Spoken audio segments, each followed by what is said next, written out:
The factors that often contribute to a motorcycle accident include probably number one, illegal left turn, failure to yield. That's probably 40% of them. The other thing that's a problem is distracted driving, texting, and cell phone use. That's a growing problem. The third thing that we've seen that has contributed to many of the fatal accidents that we deal with are people on prescription or non-prescription drugs, mostly prescription drugs, that affects their motor control or their vision. Motorcycle accident injuries differ from car accidents in that usually they're much more severe because of not having, a cage around you, so you're more susceptible to injury. You see much more TBI or traumatic brain injury. The helmets offer limited protection to that. You'll have dismemberment, loss of a leg, loss of an arm. You'll have possible paralysis from spinal and neck injuries, and lacerations, severe bleeding. Motorcycle injuries can totally change the motorcyclist's life and their family relationship. We especially see that because of TBI, where their temperament changes, their memory changes. Loss of a limb, that can create massive problems in the marriage or the family. That person has been a breadwinner for that family. That person's proud of supporting that family financially and be able to do whatever his chosen or her chosen profession is. And for a long period of time, they're not going to be able to do that. Maybe they won't be able to do it ever again. Your life changes, and then your image of you changes, and you have phantom pains. You think you still have the leg there, and you'll have pain.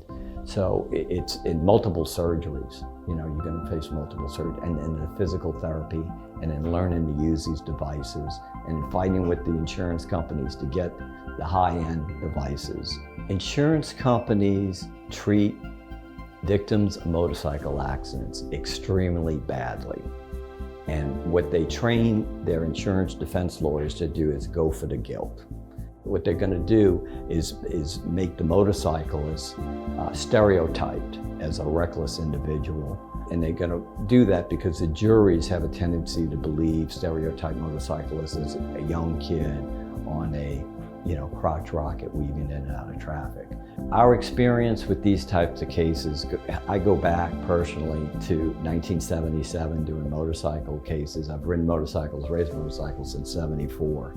And it's important to get an attorney. If you don't hire me, get somebody that knows motorcycles. Preparing and working the case up is very important. And so we have special methods how to counteract these defenses and special techniques. What you do is destroy these defenses. What makes us different, Peyton, Callan, and myself, we are all licensed motorcycle riders. We all give back to the community to protect motorcyclists. The other thing is we know motorcycles. The physics of motorcycle are very complicated. I'm also a pilot, and motorcycles are just as complicated as airplanes. You got weight and balance and the gyroscopic effect of the wheels. So and motorcycle accident reconstruction is very important, and the attorney has to understand that. Unfortunately, most attorneys don't, and they are buffaloed by the insurance company and they settle cheap. We've done cases, even when we know we're not going to collect, we'll go forward with the case just to make a statement, just to deter that this doesn't happen again. And so that's what we do, and that's important. On a motorcycle accident case, you have to look at every source of possible judgment to make your client whole. A lot of times you don't have enough insurance.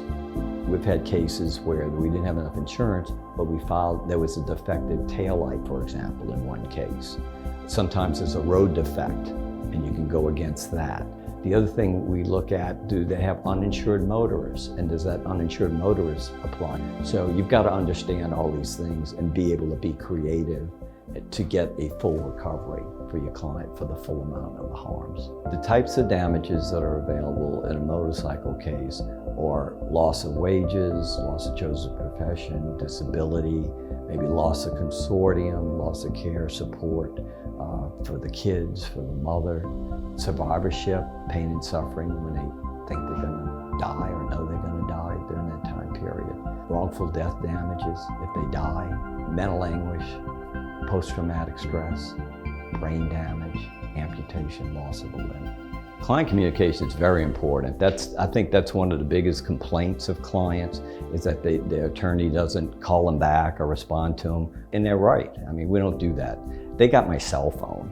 They can call me anytime. We have to do that because if you get crippled by the police or you get in an extensive motorcycle accident or a loved one's killed, we've got to react right now and act to preserve that evidence, preserve that case. We really work our cases. We're really choosy on what cases that we pick.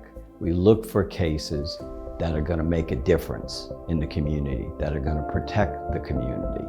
And we work those cases extensively by doing focus groups and other novel research methods. So when we go to court, we've tested every exhibit, we've tested all the witnesses, we destroyed all the defenses, and we can predict pretty closely, with pretty close accuracy, what that outcome is going to be. We at the law firm of Glenn C. McGovern are a small law firm. We're tightly knit.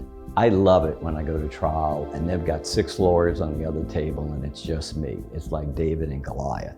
And usually they mess up because they've got so many people and they make mistakes. We've got Peyton Bowman here, Callan Johns, myself, 3 lawyers, and then we've got support staff. And we work tightly together. We've been working together for years. And I think having a smaller law firm and reducing the number of cases, we're not overloaded with cases, we can spend more time with the client and with each case, and we get record results doing that. I'd like to talk about what you can expect on your initial case evaluation with us. We're going to interview you to get the basic information, then we're going to find out what information you have and what information we need to get, and we'll get releases from you to get that information. When we have all the information we need, we want to meet with you and go over your case and understand you and how this case has affected your life and what your needs are. And the main thing is, can we get a benefit for you? Can we make your life better?